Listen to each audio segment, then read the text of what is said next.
Today on the Locked On Predators podcast, we're going to talk about the big storyline for the Nashville Predators last season that wasn't. We've got to talk about Cody Glass.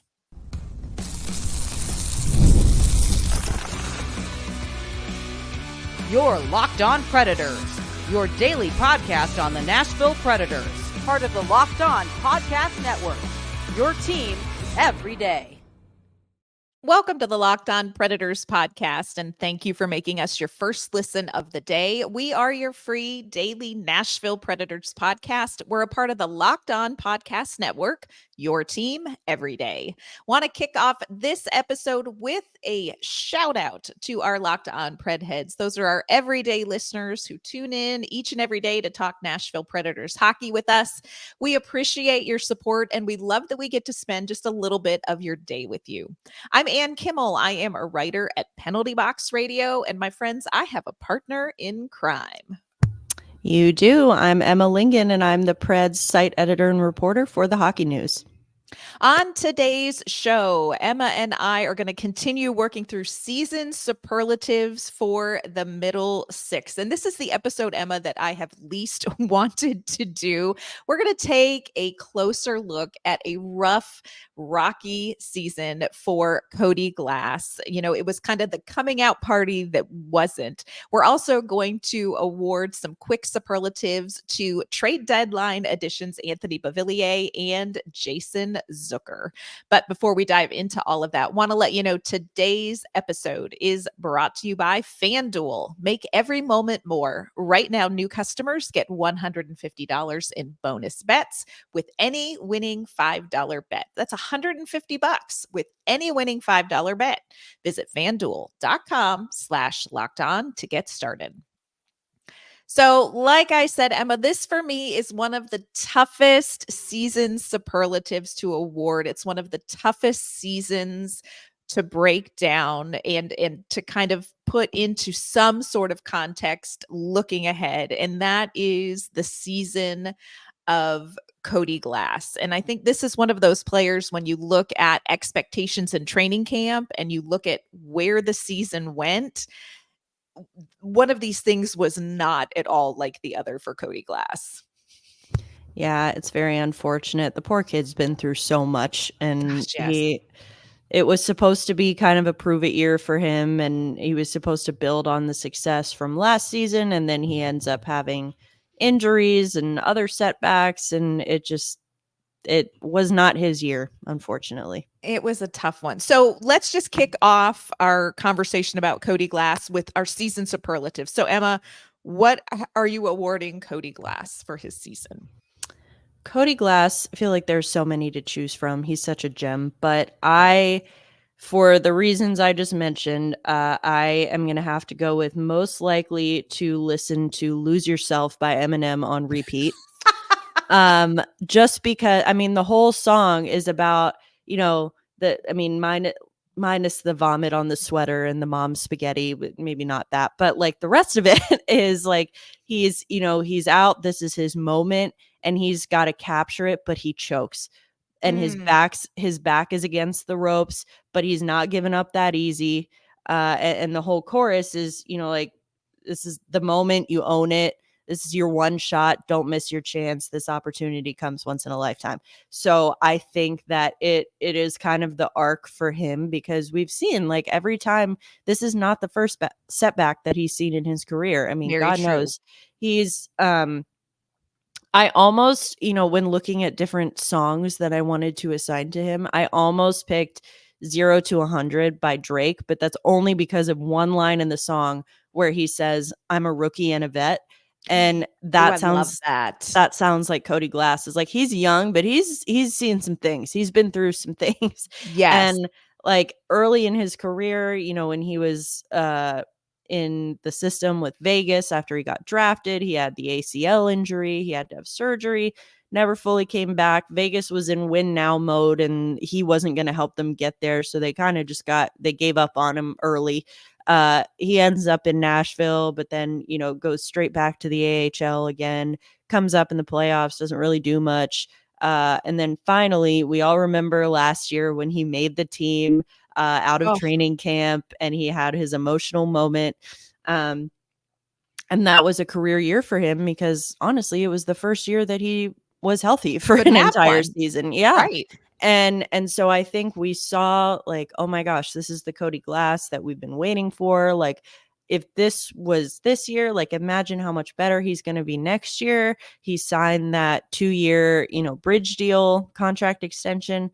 And then this This season year. happened, and he was on IR 2 different times with 2 different injuries, and he struggled after those injuries to kind of come back, regain his confidence, and but again, we saw flashes, like he had the hat trick this season, first hat trick of his career against Yep. Colorado, and he is like we see flashes of it, and that's kind of where I go back to Lose Yourself, where it's like, okay, like my back's against the wall, but I'm not going away quietly. I'm not going to give up that easy. And so like this is my moment. I'm going to own it. So like we see flashes of it, but he hasn't really been able to take off the way that I think anyone, including him, would have wanted or expected this year. Yeah, it's been hard to watch, and you hit on the fact that this career path for Cody Glass has been probably one of the roughest for a young player with injury and the trade that came out of nowhere that sent him to Nashville. For me, when I look at this past season, the superlative that I am awarding him is most likely to curse the hockey gods. Andrew Brunette talks all the time about the hockey gods, and I'm like, Cody Glass has to be like, what the flag nog to the hockey That's gods, That's a good one. Yeah. because, I curse the hockey gods on his behalf a lot, I feel like. 100%. I'm like, cut this guy some slack. Took a puck to the head, like you mentioned, 2 other different injuries. He just couldn't get any traction in the season. And so much of the challenge that Cody Glass faced obviously was on the ice, was obviously with injury, but there was also a whole nother level of challenge that he had to work through. And it wasn't easy. Let's just look kind of at his season stats. He played only 41 games this season, 6 goals, 7 assists, 13 points. Played kind of the beginning of the season. He was with Sissons and Trennan. He had some time where he was with Vange and Novak, but just didn't solidify himself as a middle 6 guy. A lot of the time, Cody Glass, when he wasn't injured, part of that time he was a healthy scratch. And gosh, it's really tough to gain traction, especially with the season that it was for the Nashville Predators, because again, new head coach, everybody's working with a clean slate. Everybody's trying to show Andrew Brunette what they're capable of. Everybody is learning this new system. Meanwhile, Cody Glass is recovering from injury.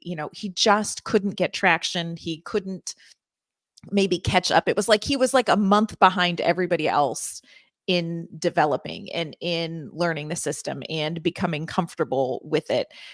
And I think that, that's just a really, really hard setback for a young player. And he is a young player who is trying to, like you said, he's trying to prove it. He's trying to prove to this team, I am an important piece going forward. And he didn't get a chance to do that this season, I don't think. No, and he, it kind of like you said, it was like the entire year he was trying to catch a moving train just Yes. because he had all these different setbacks and just could never really quite get his feet under him. And I go back to my superlative, Lose Yourself, with the whole like I'm not backing down that quickly. Like his end of season media availability, Mm. it was like, make no mistake, he was like, I know that is not me, that's not who I am, and I will move heaven and earth to make sure that a season like that never happens again. And I remember talking to his dad before the 2022 season, 2022-23, said that I've known Cody his whole life. I've never seen him work and train as hard as he did before Right. that 22-23 season. Like he was like a machine. And then what's the result? We saw he had a career year. He had 35 points in 72 games, +9, Yes. averaging almost 15 minutes a game and like that was okay. This is Cody Glass. All right. And we're expecting an improvement over that this year. And then obviously we didn't see that. But with what Cody said at the end of the season, plus what his dad said about the way that he works during the off season, I know, like, I have no doubt that this kid he is going to put his head down and just work because he, as unhappy as anyone else, like fans or whoever may Right. have been with his season, he is even more unhappy, like a million times more unhappy with it. He was not happy. So I think that, like he's aware that this was not a good year for him. And he certainly does not want to use injuries like as an excuse, but No. it was hard. I think again, he's a kid that the mental piece is really, really big for him. And I think that it was getting his confidence back, like after, even when he was physically healthy, it was just really hard for him to kind of get the confidence. And sometimes he would maybe be gripping the stick a little too hard, maybe trying too Yeah. hard. And I think that that's something that he's got to work on. Just relax, go out there. And we talked about this on an earlier show when we talked about Colton Sissons and how Cody played his best hockey of the season when he was on a line with Colton Sissons, because Colton is the kind of guy who will be kind of your safety net and your anchor and your security blanket and can just be like, all right, man, just go play your game. Yes. Just go play your game. I like Cody on the wing. I would like to see him more on the wing. Again, they need centers, but I think that we started to see better, like more confidence from him, because when you're on the wing versus at center, it takes some of the pressure off of you to like really drive the play and drive the Right. offense, and you can really just focus on scoring. And it, for someone like him, where the mental game is such a big factor for him, it's almost better to take some of that pressure off of him where you Yes. can. And so I like that move for him. It's something I would like to see more, at least while he kind of gets his feet back under him. Yeah. I want to dive in more to what you're talking about, Emma, about the mental game when it comes to Cody Glass this season. Also, we're going to hear from Andrew Brunette about what he had to say about Cody Glass at the end of the season press conference as well, and talk about Brunette's comments. We're going to do that in just a minute. But first, want to let you know today's episode is brought to you by Indeed. There is no I in team, but there is an I in Indeed, and that is the hiring platform you need to build yours. When you're hiring, you need Indeed. Indeed is the hiring platform where you can attract, interview, and hire all in one place. They streamline the hiring process with powerful tools that find you matched candidates. With Instant Match, over 80% of employers get quality candidates whose resume on Indeed matches their job description the moment they sponsor a job, according to US Indeed data. So join more than 3 million businesses worldwide that use Indeed to hire great talent fast. Start hiring now with a $75 sponsored job credit to upgrade your job post at indeed.com/lockedon. Offer good for a limited time. Claim your $75 credit now at indeed.com/lockedon. Again, that's indeed.com/lockedon. Terms and conditions apply. Need to hire? You need Indeed. All right, Emma, you were touching on something that I want to just kind of talk a little bit about more when it comes to Cody Glass in a season. We've talked about the injuries that he had, but there really also was kind of a mental component to the challenges that Glass faced. He went through these injuries, and here's the thing that I will say about Cody Glass. Cody Glass, and I'm so appreciative as a media person of this, but he was very transparent. He was very authentic in talking about his season through the season with us, and kind of sharing where he was at. And he talked about, being injured and then how difficult it is when you've been injured. You come back in and you have to be ready to take that first hit and you have to be ready to get back to that physical game. And there is a mental component to that, but there's also a mental component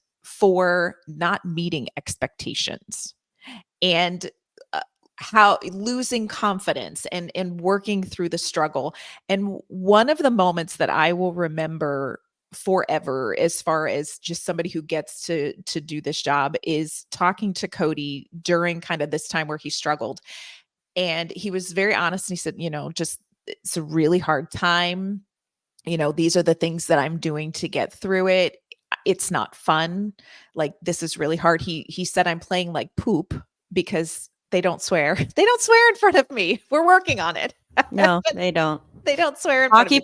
Hockey players just stand up human beings. They would never swear. No, never. But he was like, I'm not playing well. I'm, struggling with my confidence. But then he said, I know what I'm doing, that future Cody will thank me for it. And when he had that hat trick against Colorado, I really almost got weepy because I was like, there it is. Like, you get how this works. Like, he really had to walk through some tough stuff. And I think we underestimate with professional athletes how much there is a mental component to what they do and going through the ups and downs like Cody Glass had to go through this season. I mean, not just this season, his entire career, His entire career. his entire life. I mean, again, I've talked to his dad and his brother, who are that family. I love the Glass family so much. Adore them. They're fantastic people. And quite honestly, and I've told them this, I was like, no offense, but seeing you all is the only reason I enjoy coming to Winnipeg ever. Because there's and even they were like, yeah, no, I get it. It sucks here. But they're just fantastic people. As a family, his dad and his brother, Matthew, have all been through a lot together. Mm-hmm. It's brought them together. It's brought them closer. And they're, they love each other so much, and they've been through a lot together. And I think that it gives Cody a really good support system, that he has people to lean on. And he knows that he has been through some really tough stuff, like in life and in hockey. And I think that he knows that for being as young as he is, I mean, he's 25. I think he is incredibly mature and incredibly self-aware. And I think that comes with going through a lot of the stuff that he's had to go through at such a young age, that I think he's very self-aware. Sometimes it's almost to a fault, where he's like too self-aware. It's like, no, get out of your head, buddy. Get out of your own head. And I'm like, hey, it takes one to know one. Like, I know no one puts more pressure on me than me. And I feel like Cody is the same way. And we've talked about that before. And he's a guy that you can't help but root for. He's just like, that he's trying so hard, and he wants to be great, and he wants to be a great asset for this team. And, again, like I said, he's not going to go away quietly. He takes the adversity and he uses it as like rocket fuel. And I'm really hoping for that this year. The people who look at Cody Glass, and there was a lot of talk this year about like cut him loose. And this is what I would say to that. I would say, first of all, you have on your roster a 6th overall pick, first round pick. This is not somebody who isn't just inherently ridiculously talented at hockey. This is somebody with a very high level skill set. The idea that you would say, you know what, we haven't gotten what we wanted out of him in this sample size, therefore it's not going to work, I think is absolutely ridiculous. So, for me, when people are kind of saying, yeah, Cody Glass, it's a wash. He's a wash. you are wrong. And I agree with you, like buckle up, Buttercup, because I think what we're going to see in training camp and next season from Cody Glass is going to be a statement all his own about that. Andrew Brunette made some really interesting comments when asked about Cody Glass at the end of the season. I want to play this video and then just kind of get your take on what Bruno said, Emma. I think he's got to find himself a little bit. I think he lost a lot of confidence, and I think he lost himself a little bit on the way. I think he lost a little bit of his reason why. Why does he play? So I think he's on his own little journey of finding that. He has the skills. He has all the skills in the world. He had a tough year. He got hurt. Lost his mojo. Came back. Got hurt first shift, and then he just had trouble getting his feet underneath him the rest of the year. So for him, I think it's a complete reset. Find his reason why he plays, and come to camp. Kind of talk to him today that he's got to make the team, and he's going to have to put a really hard summer in, working on his body, working on his game, and working on his mental fortitude here to come to camp and earn a spot.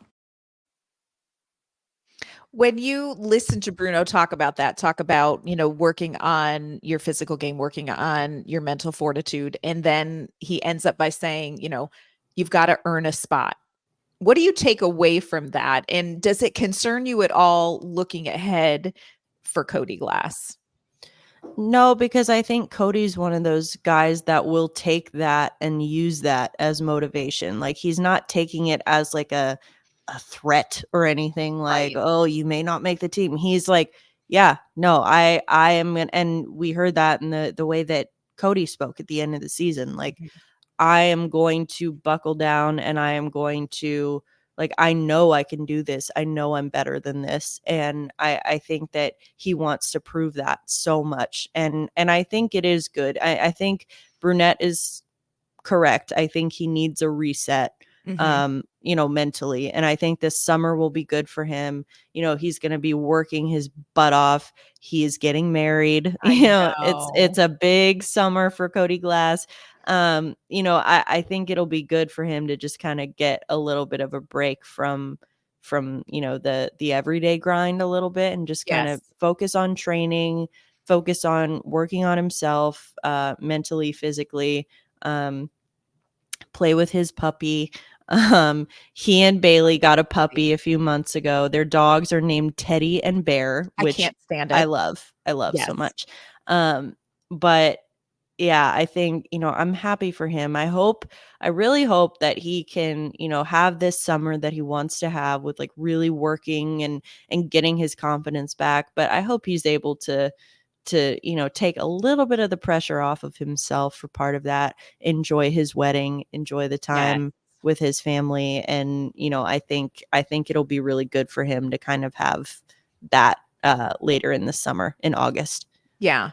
And I feel like for Cody, you got to a point last season where it was almost pushing too hard for that reset, that maybe this time period is going to give him that longer chance to exhale, that bigger opportunity to work on his game, to kind of mentally reset as well. The one thing when I hear Bruno talk like that, the one thing that I will say is that it sounds to me a little bit like Cody's runway is maybe a little bit short, in the sense that, you've had a year to see what we need from you. You weren't able to execute it for, obviously he was injured and then, all of these other things happened. But I feel like it is going to be a little bit of a shorter runway for Cody Glass, in the sense that Bruno, the expectation is you've got to come in ready to take off, and that there is a catch-up game for Cody to play this season, because, he hasn't used and worked in the system like the other players have for 82 games. But again, I come back to, if there is anybody that I think can come in and use a really difficult situation, a difficult and challenging year, and find his joy again and find his game again, I really believe it's Cody Glass. And so for the people who are like, what, I think this season proved that he's maybe not the right fit, I would say, just hold on. Just hold on. He's got another year. He's got one more year. He's got one more year. And I think what Cody Glass can do in 1 year may absolutely surprise people. I think he still could be a very important piece for the Nashville Predators as they move forward and they do this reset. Yeah. Yeah. I agree. Coming up, we are going to talk about two players that we saw very briefly at the end of the season. We're going to award superlatives to Anthony Beauvillier and Jason Zucker, and we're going to talk about whether we think we're going to see them again next season. That's coming up in just a moment. First, want to let you know that this episode is brought to you by FanDuel. Friends, it is winner take all time right now in sports with the NBA and NHL playoffs going on. FanDuel is giving you a shot to bring home a big win of your own. Right now, new customers at FanDuel get $150 in bonus bets with any winning $5 bet. That's $150 to bet on spreads, money lines, player props, and more. Look, if you are like Emma and you are all in on the Dallas Stars, you can check out all those options they have on FanDuel. If you are like me, and you have Edmonton coming out of the Western Conference for the Stanley Cup Finals, you can go ahead and wager on Connor McDavid's performances as well. So check out all of the options available to you at fanduel.com/lockedon. You can make every playoff shot count. FanDuel, America's #1 sportsbook. All right, Emma, we are going through some season superlatives, the middle six. Let's talk real quick about two guys we saw at the end of the season. Anthony Beauvillier, 26 years old, got him at the trade deadline. What is the superlative that you have for the small sample size we have from Anthony Beauvillier? That poor guy. Most likely to live out of a suitcase. The man has played on 3 different teams in one season. If we're honest, I don't see him coming back to the Predators next year. I'm not sure that he really did enough to kind of earn that. I mean, he was fine. I don't think he made the team worse, but I mean, we've talked about it before when we've talked about free agency. I don't know that he's back next year, but I do have to give him a lot of credit because that cannot be easy. Changing teams once mid-season isn't easy, and he had to do it twice. So yeah, I give him a ton of credit for doing that. My superlative is most likely to show up at the class reunion and not have a name tag. because like I think that, will we 5 years from now remember that Anthony Beauvillier played on the Predators if Barry Trotz does not re-sign him? I don't know. And again, not that he was bad, not that this isn't a player that, we saw some good things from, but did we see enough game impacting, future impacting play from Anthony Beauvillier in a middle six role to say, look, Barry Trotz is going to sub this guy in instead of maybe developing somebody else or going out in free agency? And I'm just not sure that we saw anything like that. And again, you mentioned 3 different teams. I mean, this is a guy who's had to learn 3 different systems. He came into the Nashville Predators, where most everybody else had 50 games or so to figure out what in the world does Andrew Brunette want from us? And then, hey, Anthony Beauvillier, welcome. Good luck, Yeah. It's just like, hey, all right, have fun. Yeah. And I think, again, knowing that and knowing that it took the rest of the team like 50 games to figure it out, you do have to give them some grace there. Yes. But yeah, Yeah. Okay, let's talk about Jason Zucker, rhymes with hooker, which I have to say every time because when I see his name written, I want to call him Zucker, but it's Zucker, rhymes with hooker, which is, by the way, what he told us. That's how he told us to remember it. So that's why. But Jason Zucker, another, guy brought in at the trade deadline. Now, 32 years old, so an older option than Anthony Beauvillier was.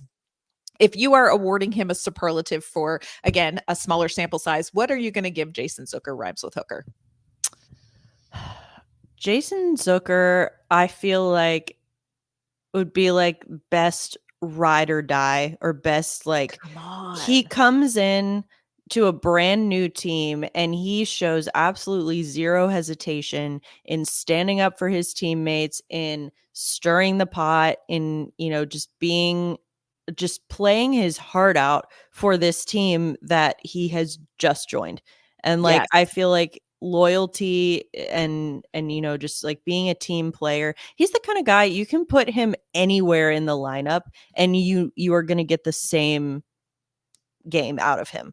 Like, he 100%. he can play anywhere throughout the lineup. I mean, we even saw in the last playoff game when Cole Smith was injured and Yuso Parsonen came into the lineup. It was not a direct 1-for-1 replacement because Cole Smith was part of that identity line that the Predators rely on so much to really set the tone and drive the offense.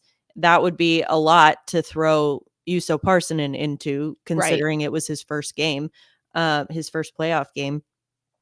So who do you call? Who do you call to take over the spot on the identity line? Jason Zucker. And he was great. I think Yes. that I don't know, he just fought so hard for his team and whether that's in like the chirping or the getting under guys' skin or just the way that he played. I mean, he played his heart out there, which I think just says a lot about him as a player and a person. Yeah. I loved this pickup for the Predators, and again, older guy, so that kind of people are like, "Oh, he's a little older." For me, I award him best arm sleeve tattoo. I don't know if you've seen his tattoos. Great tattoos. I love his tattoos. Like, I've tried many Mhm. times, like, not to stare because I'm like, that's So creepy. great. I'm like, that's weird. I'm not like staring at you, but like Yes.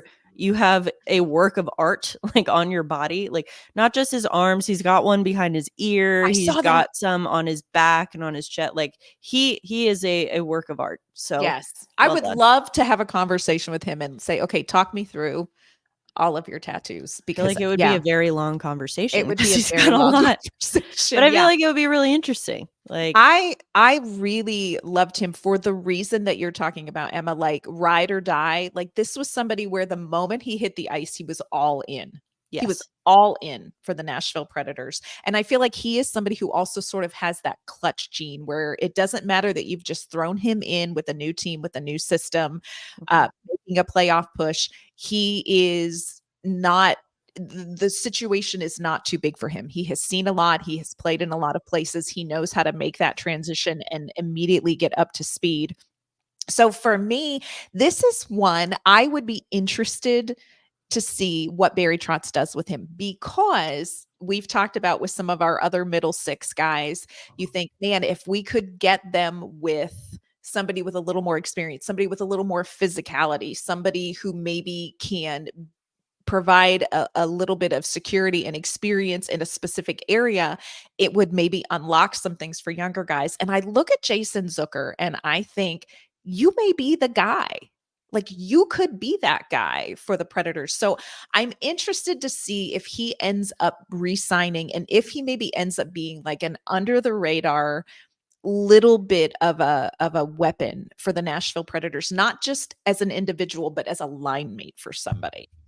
Yeah, absolutely. I think he's one that if you can get him at the right price, because we all know that he was on a 1 year, $5 million deal with Oof. Arizona when he got traded. He's not coming back at $5 million a year. No. But if they can work something out, maybe if it's more years but a lower AAV, like, I think you have to bring him back. I think he fit into the system so well, which we just talked about is not an easy system to adjust to. He fit it so well and he got it. Like, you could just tell that he got it. And he wants to be back. Barry Trotz wants him to be back. I think, again, we've talked about this before.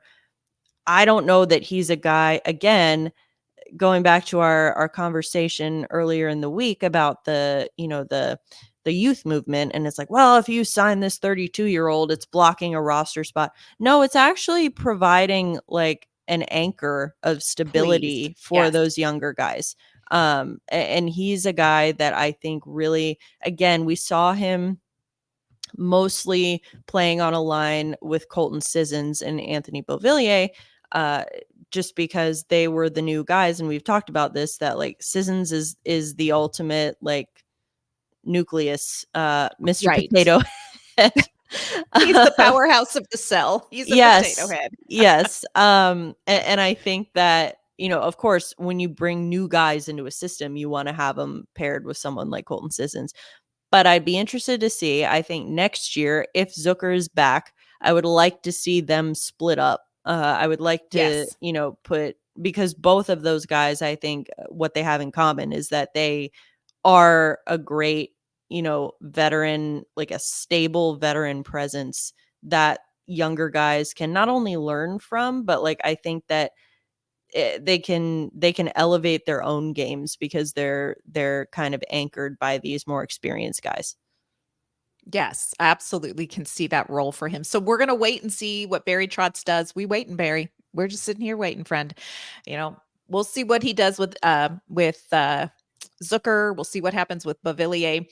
We are not done kind of talking about the mushy middle, but we are lumping in a bunch of guys in our next episode. We're calling it the Island of Misfit Toys. We're going to talk about the seasons of some of the players that we maybe thought we would see more in Nashville and didn't.